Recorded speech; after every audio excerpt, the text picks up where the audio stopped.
Minutes from the US Federal Reserve saw the light of day yesterday, and nothing was the same in the crypto market.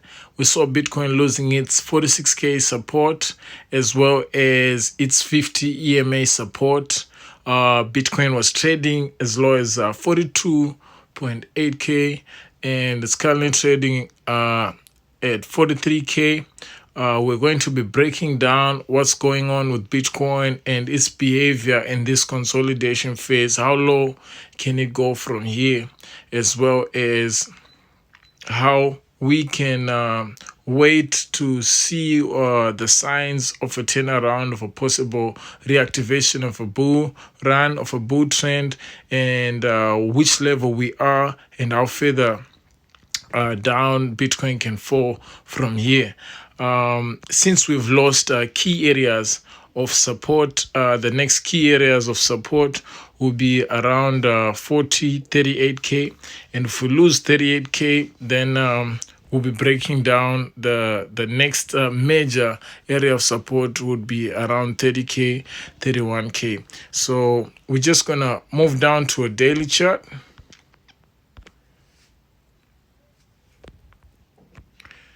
Now, on the daily chart, I want to break down what's been going on whenever Bitcoin sees a spike. So back in May 2020, Bitcoin spiked and you saw it going to a consolidation. So I've actually already consolidated price in a rectangle so that we see the behavior. Bitcoin was trying to make a comeback but failed to break above the 200 moving average, the cream one per se. Failed, came back down to retest, fell further, coming back to retest the low of the spike, the first spike. So the spike that I'm talking about in this instance is the one on 19 May. So the 19 May spike, and Bitcoin consolidated from 19 May, tried to break out of the consolidation on 15 June, failed, came back as lower than the spike. Not only once, Bitcoin came lower than the spike on 22 June, came back to the lows around 20 July, which was an area of significant support around 30K. So we're just going to put a horizontal line there so that we know our areas. Now, Bitcoin managed to break out of the consolidation phase, breaking above the 50 EMA on a daily chart, as well as the 200 EMA on a daily chart. We see Bitcoin going further up, back to its previous all-time highs, close to around 52K, and China banned Bitcoin again, which sent it back into consolidation. But during the consolidation, as you can see, Bitcoin tried to make a comeback but failed to break above 48K. This was around mid-September, and we're following this. Bitcoin made a lower low and found support around 40K. Twice it came to retest the area of support. So I'm also going to put a horizontal line there because that is an area of significant support. There we are. Another area of support around 40.7K. Bitcoin breaks out of the consolidation phase. It was sort of a bearish triangle, a bearish trend. I'll just show the setup that we had back in September, October last year to give you an idea of how we were looking at it. A breakdown per se. There we are. So Bitcoin was trending, consolidating, but as well as trapped within that trend. When it broke out, that's where we saw a new Bitcoin all-time high, went back to trade above the 50 EMA as well as the 200 EMA. And until would say the recent alarming spike that we saw was on the 29th of September, and Bitcoin has been in consolidation, tried to break above, that's 26 December, tried to break out of the consolidation but failed to break above the 50 moving average on a daily chart, and came back below the 200 moving average on a daily chart, even though it was a significant move for Bitcoin to break above the 200 EMA, as well as a similar behavior that was happening back in September, October. I'm just going to put the trend line that side. There we are. So Bitcoin managed to break out of the bearish trend for a small while, which was a bullish sign. This is around 23 December, right before Christmas. But after failing to break above the 200 EMA, we saw Bitcoin come back below, retesting the top of the trend line, acting as area of support, and also validating another area of support that I want to point out on this video, which is around 46K. The one I was discussing on a weekly chart. There we are.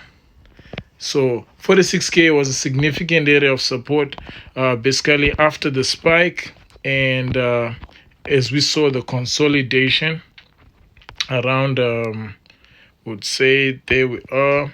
I'm just going to remove the moving average so that you can see what's going on, because there's a bit of too much going on the chart. Too much things going on. There we are. Okay, so that I just have my area of support and resistance. So Bitcoin is currently trading within the triangle, but before the Fed minutes were released yesterday, we were trading above 46K.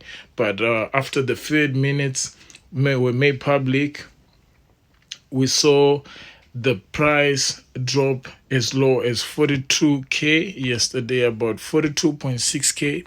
Well, what did the Fed say? They announced that they may have to raise interest rates earlier than usual. So we'll be following what's next for Bitcoin, for people who want to invest, for people who are holding. There's a lot of FUD, fear, uncertainty, and doubt in the market. But this is why we have technical analysis to really make sense of the matrix, right? So Bitcoin currently, I would say there is a chance that it will trade lower, as low as 40K, and hopefully we'll just continue to consolidate from there in a quest to reclaim 45. But for us to really say the bull market is around the corner or coming back, we would have to trade about 50K again. So if we fall further from 40K, as you can see, the previous support areas, there's a minor one, in my own opinion, around 40K, 38K. And if that doesn't hold, Bitcoin will be headed back to 30K, which was a significant support. But as well as the one where we are in right now, between 45 and 40K, we'll see how it behaves over the next days, weeks, and what will happen afterwards. So the reason why I drew these rectangles, I'm just going to remove all the areas of, I'm going to remove 46 since we've lost it, and I'll leave the next one, which is 40K, and I'll leave the 30K area of support and resistance as well.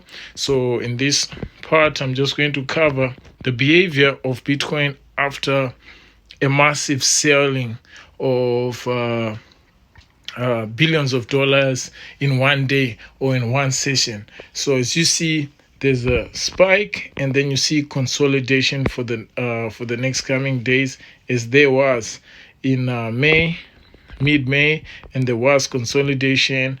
As long as we respect a level of support until Bitcoin gathers momentum and turns the market around. So as much as we also see areas of resistance, price tends to retrace and breathe a bit. Same way when we're falling down, price doesn't just capitulate and continue capitulating the areas that it respects on its way, areas where bulls and bears battle it out. I would say that with the current situation and the state of the market, this is where you see capital flowing into the market, because now people are buying Bitcoin at a discount per se. You find that which causes consolidation, because as people are selling, some are buying. As people are selling, some are buying. So people will stop selling at a certain level and will have more buyers in certain levels than sellers. And the lower the price, the more buyers will get into the market. And just as the higher price we get for, imagine if Bitcoin is trading above 60, 70K, that's where we'll see a little bit more of selling of, I would say, not paper hands, I would say new investors who are just, and day traders. They liquidate their positions quickly according to their leveraged positions. But more so, what drives the market slowly up is the capital which is in spot wallets, and these positions that are invested for the next 2, 3, 4, 5 years. Some big corporations are invested for the long, or we're talking 20, 10 years. So that's the capital that holds support, and you would find the behavior of big hedge funds and institutions and players, the same people who buy Bitcoin when it comes down to these areas. Because as you see, the Fed raising interest rates, inflation being on a hike, this is a new digital instrument where institutions are investing in, people are investing in. So as we see how 2022 unfolds, depending on the sentiment of the market, we will see people run to their safe haven. And as the world is going digital, as the performance of Bitcoin per year, we are inherently still in a bull market, but we will say we are on a critical sort of in a tug of war. We're in a critical area to still be battling out their levels in which way will turn bearish. But as far as it concerns short term, we're in a bearish trend. But long term, on higher time frame analysis, we're still somewhat bullish, and we still got live backpack. So we'll see how the next few days, weeks unfold. We'll be breaking it down. This is just technical analysis, not financial advice. Follow Glacier Crypto Club on Instagram. Visit the glaciercryptoclub.com for more information. I'll see you in the next video. Cheers.